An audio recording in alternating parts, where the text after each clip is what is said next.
Actually, that's spot on. It is spot on.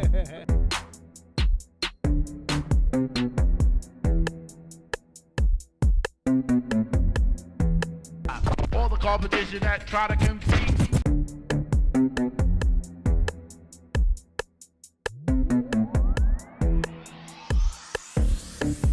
Everything is spot on. Hello again. Welcome back to Cloud9 Analytics, the highest quality commentary, the highest quality analyst with the highest quality products, but I will not show you that today. What I will show you today is Sunday night. The New Orleans Saints battled the Tampa Bay Buccaneers. Now, every analyst that you heard talk about this game will tell you that they had Tampa Bay winning. They had Tampa Bay winning in a close game. Some had Tampa Bay running away with it. But you were hard-pressed to find an analyst that had New Orleans winning last week.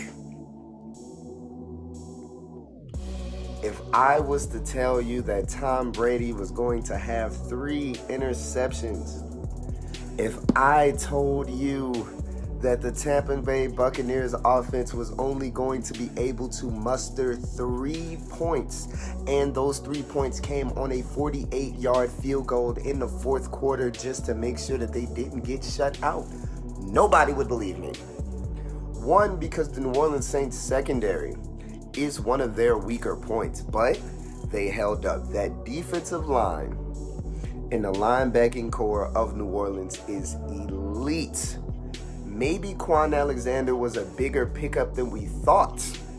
I didn't think Quan Alexander was going to have that much of an impact on the Saints defense, but his first game, they nearly pitched a shutout on one of the best offenses in the league.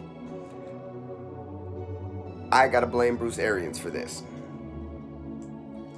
Why did they only run the ball 5 times? They really only called 4 run plays. It's technically 5. It's only technically 5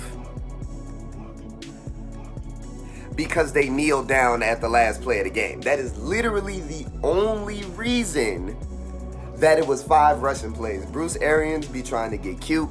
Bruce Arians is not really catering to his older quarterback.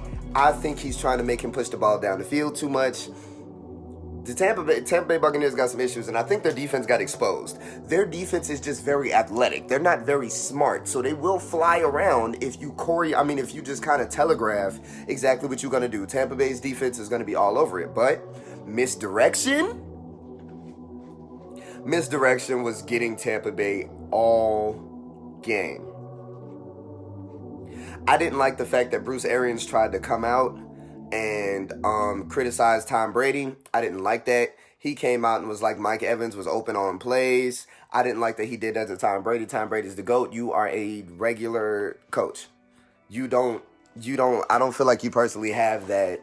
I don't think you have that cachet right now. I don't think you have that clout right now. I don't think you should have done that. You do not deserve to act that way towards the GOATs. I have watched that game more than one time. Mike Evans was open a few times. So Bruce Arians was right, but he was wrong. Bruce Arians was right, but he was wrong. I don't think that this is going to last that long. I feel like Bruce Arians wants the credit. Bruce Arians wants this to be his team, and it is Tom Brady's team, whatever team that Tom Brady is on. So we're going to see how that works for the rest of the year. I have the Saints as the best team in the NFC and the second best team in the league. There is no team better than Kansas City right now, period. There is no team better than Kansas City right now, period. There is no team better than Kansas City right now, period. I had the Steelers as my number 2 team, but after they barely survived against the Dallas Cowboys, I just couldn't have them as my 1 or 2 team. We have to talk about the second straight game where Russell Wilson has multiple turnovers. Multiple turnovers. Russell Wilson does not have one pick in a game. If Russell Wilson throws a pick, he's finna throw 3 of them. If Russell Wilson throws a pick, he's finna throw 2 picks, have a fumble. If Russell Wilson throws a pick, he's gonna try to give you 4 or 5 turnovers. I don't understand why. I don't know why when Russell Wilson is bad, he is horrible. But when he is bad, he is disgusting. I do not understand it. That defense already isn't good. Seattle's defense is deplorable. So Russell Wilson has to be Superman. So if he's a regular quarterback, I'm going to tell you right now, Seattle isn't doing anything in the playoffs. I have no faith in Seattle. I feel like they may be able to get one heroic game out of Russell Wilson in the playoffs. But once they start going up against good teams, once they start going up against teams that are going to be good all 4 quarters, I do not trust that defense. Russell Wilson has to do too much, and he tries too much. He's too old and too experienced right now to be taking some of the weird chances that he be taking. I don't understand it, but I do kind of understand it because who else on that team is going to just step up and take anything over? And it's definitely not going to be on the defensive side. So please be wary of Seattle. Anybody that is looking for Seattle to be their Super Bowl pick, I would take the money out of the bets. I'm just going to go ahead and say that the Bills look great. Josh Allen looks really inconsistent, but when he's good, he's good. When he's good, he's good. Josh Allen was out there slinging the biscuit. He didn't have to run it. He had almost, he had like 200 and something yards in the first half. Craziness. When Josh Allen plays good, he plays great. I love the Bills defense. Tre'Davious White is one of the top 3-4 corners in the league. So with that being said, please be on the lookout for the Bills. They are a dark horse Super Bowl pick. Very dark horse Super Bowl pick. And what was my last point? My last point I was going to get into. Okay, so I did Patrick Mahomes. I did Seattle, the Bills. Okay, let me get into these predictions right now. Let's go look at next week while we talk about Cam Newton winning a game, which I really appreciate. Cam Newton is struggling. Bill Belichick is struggling. I do not know exactly what they're going to do, but they don't have anything on their roster. I don't understand what's going to come next for the Patriots. They don't have anything on their roster. They're barely eking out games, and it just doesn't look great. All right, so let's start looking at the matchups for Thursday, November 5th. Oh, no, my bad. We're looking at November 9th. Let's go to November 9th. Yeah, I'm tripping. Let's go to week 10. Let's go to week 10. All right. So we got Indianapolis and Tennessee. I'm going to take Tennessee to have a bounce back game. I like Tennessee.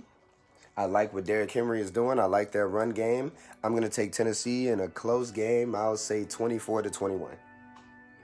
Houston at Cleveland. Houston is just DeAndre Hopkins at this point, so it's really a toss-up. I don't really trust their defense. I don't really trust any of their wide receivers. David Johnson, I believe, is on concussion protocol, so if he's not, then they may have a bit of a chance, but if he is, it's going to be an extreme issue. So I'm going to go ahead and take Cleveland again in another close game. I think it's going to be high scoring because both of these defenses like to play terribly, so I'm going to say 28-24. Washington football team in Detroit. I like Detroit. I don't really have much to say about that game. I think Matthew Stafford is the better quarterback. I think the Lions are a better team. Jacksonville and Green Bay. This is a trap game for Green Bay. They should not be looking forward. They need to make sure that they win these games, especially with the loss that they had to Tampa Bay, putting them to 2 losses. Right now, they're competing with the Saints for that number 1 spot in the NFC. So they need to make sure that they keep winning. They got to make sure they run through this game. And probably the most interesting bad game of the week, we got Philadelphia against the New York Giants. Carson Wentz is bad. Right now, he's not playing great. I had high hopes for Carson Wentz. I thought that Carson Wentz was better than Dak Prescott. That is incorrect. Dak Prescott is a better quarterback than Carson Wentz. He's a better leader than Carson Wentz. He's more durable than Carson Wentz. Carson Wentz is extremely inconsistent. He takes way too many chances, and he is already at, I believe, 15 or 16 turnovers, and it's only been 9 weeks. I can't let him lead my franchise. So I'm gonna go with Philadelphia because I believe that they have the rest of the team is better, but neither one of these teams are good. This division isn't good, but they always have good games. So I'm gonna take the Eagles. Tampa Bay and Carolina, I really believe that Tampa Bay is gonna try to come out and beat on Carolina after getting nearly shut out. I really do believe that Tom Brady's going to have a point to prove. Those wide receivers are going to have a point to prove. And especially that defense who gave up 38 points is going to have a point to prove. Carolina may be missing Christian McCaffrey. He's day-to-day. So I am definitely going to take Tampa Bay in a landslide. Please, Tampa Bay, don't disrespect me and lose this game. But it would be great as the Saints fan in me, but it would be terrible as the analyst in me. Denver and Las Vegas. I got Las Vegas. The Los Angeles Chargers and the Miami Dolphins. Usually, when you look at these two teams' records, you would kind of be like, okay, this is going to be a regular game, nothing super special, but this has a very interesting storyline with Justin Herbert and Tua Tagovailoa. Tua being 2-0 right now, not necessarily playing amazing in the first game, but not needing to, and in the second game showing some flashes of something really amazing. Meanwhile, Justin Herbert is second in passing yards as a rookie. Second. I believe Justin Herbert is 17 touchdowns to only 5 interceptions right now. Do you know what that means? That means that technically Justin Herbert is a top 10 quarterback in the NFL currently. He's a rookie. I know their record is bad. Their team is getting it together. They're trying to figure it out. You see what I'm saying? And I also believe it's the curse of Tyrod Taylor because I do personally believe that they purposely punctured Tyrod Taylor's lung because they saw what Justin Herbert was in practice and they needed to find an excuse to get Tyrod Taylor out of there and get Justin Herbert on the field. It was wrong, and they're not going to win a whole lot of games this year because of that, in my personal opinion. But I love Justin Herbert. Justin Herbert is my rookie of the year. I know people are going to talk about Joe Burrow. I disagree with Joe Burrow. I prefer Justin Herbert. Buffalo and Arizona. Usually, any other year, this would be a bad game with two bad teams, but the Bills have had a resurgence. The Cardinals have had a resurgence. Josh Allen is playing decent. Some games he plays great, some games he plays bad, but so I'm going to give him an average of decent. Kyler Murray is playing great. They did come off a loss to Miami, which I do imagine that Kyler Murray is going to want to play better and try to remedy. So this one's going to be a tough one to pick. This one is probably going to be one of the better games of the week, if not the best game of the week. I'm going to take Buffalo. I don't know why. I feel like Buffalo's defense is going to have just enough to slow down Kyler Murray. You can't necessarily stop him, but I do feel like Buffalo's defense is going to have enough to slow down Kyler Murray, and they're going to win it in a close game, a low-scoring game as well. I think it's going to be 21-17 Buffalo. Seattle and Los Angeles. Seattle has a chance to really start the looking weird in the division if they don't make the right decisions. Like, they are really going to have to put themselves in a proper situation. The reason I say that, because if they lose another game, the Rams win, and let's say the Cardinals win, then Seattle is going to start to really looking like they may not win the division. And if the Cardinals don't win the division, they have to be on the road. They're going to lose in the playoffs. Listen to me when I say this. If Seattle has to go on the road in the playoffs, they are going to lose. So with that being said, You must win this division if you are Seattle, which means you gotta win your division game. The Rams are not no slouches. The Rams have been playing pretty good. Aaron Donald is playing great, so please be on the lookout. Russell Wilson needs a comeback game. I'm gonna take Seattle, but this will be my last time taking Seattle in one of these, iffy games if Russell Wilson does not show up again. San Francisco, New Orleans. San Francisco is just ruined, just ravaged with injuries, with COVID, they're just losing everybody. So this is a decimated team. This isn't the same team from last year. This isn't the same team that went to the Super Bowl. So I'm going to take the Saints. The Saints are playing great. They're coming off a great win against Tampa Bay. The only thing that I can see happening is the Saints looking past the 49ers because of all of the injuries, and this becoming a very tough, close game because San Francisco is going to fight you. They're going to give you everything they got, and they're not going to just lay down, but they just don't have enough. So I feel like if the Saints play the game that they're supposed to play, I don't think they can lose to this version of the 49ers. Cincinnati, Pittsburgh. I got Pittsburgh. Joe Burrow's doing good. He's doing great. It's really going to be difficult against this Steelers defense. This is a division game. The Steelers know they need to win it. So I do personally feel like that they're going to tighten up and iron out some of those mistakes that they made against Dallas because they barely won that game. They actually still lost. And finally, no, there's two more left. I got Baltimore and New England. I do not see New England really having an answer for Baltimore. They're losing people. I don't know if Stephon Gilmore is playing, and that without Stephon Gilmore, that defense is not that great, and that was really all they had. The offense doesn't have any weapons. Cam Newton is slowly but surely starting to figure out the offense, but he cannot do what does he have to throw to? Who does he have running the ball? I don't see him doing too much more, and I feel like the Baltimore Ravens really want to make a statement in this game. I'm going to take Baltimore. Finally, the Monday night matchup. We got Minnesota and Chicago. Nick Foles has lost 3 straight games. I do not know if they're going to go to Mitchell Trubisky, but it would be a good shakeup to go to Mitchell Trubisky. He plays bad, but when he plays good, he plays better than Nick Foles plays. Nick Foles just tends to play bad. If Nick Foles is your starter, you lose. If he's your backup, you win. It's just proven.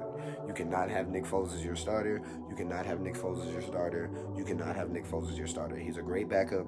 He's a great relief. He's a great, relief pitcher, but he is not no starting quarterback. Not in this NFL, not right now. The bye weeks are Atlanta, Dallas, Kansas City, and New York. And that is the New York Jets. So currently the best team and the worst team in the league are on a bye at the same time, which is very ironic. I don't know how that's going to go. This has been Cloud9 Analytics, the highest quality analysts, the highest quality comments with the highest quality products, but I'm not going to be able to show you guys that right now.